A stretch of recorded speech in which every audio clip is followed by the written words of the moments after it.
Yung simpleng pritong tilapia, gawin nating creamy. Napakasarap nito at madali lang gawin. Tara, lutuin natin. May isang malaking tilapia ko dito. Timplahan lang natin ng asin, pamintang durog, lamas-lamasin lang natin yan at i-marinate ng 30 minutes.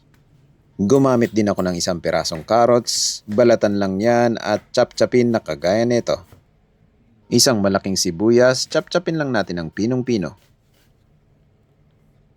6 na pirasong garlic, pinitpit ko lang yan at sinapchap ko ng pinong-pino at iset aside. Parsley, hiwain lang ng pinong-pino. Kung wala ka nito, pwede kang gumamit ng dahon ng sibuyas. Painit ka lang ng kawali at prituin lang ang tilapia hanggang sa maging golden brown and crispy at iset aside. Nagmelt lang ako ng butter at igigisa ko lang ang sibuyas, bawang. Saute mo lang ng mga 1 minuto at ilalagay ko na yung chopped carrots. Tinimplahan ko lang ng paminta, asin, ginisa ko lang ng 1 to 2 minutes. Pagkatapos, nilagay ko na yung 2 kutsarang harina.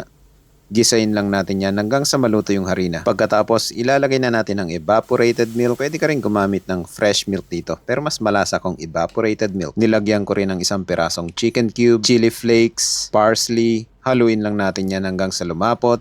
Dinagdagan ko lang ng tubig para medyo lumabnaw yung sauce. Depende sa'yo kung gaano kalapot ang gusto mo. Ilalagay na natin yung pritong tilapia, i-coat lang natin sa sauce na magkabilang side at gagarnishan lang natin ng parsley. Transfer mo lang yan sa plate at meron ka ng masarap na fried tilapia in creamy sauce. Ang lakas nito sa kanin kaya kung trip mo ang recipe na to, gawin mo na or itag mo na yung gagawa para sa'yo. Yun lang, maraming salamat. See you in my next cooking trip ko.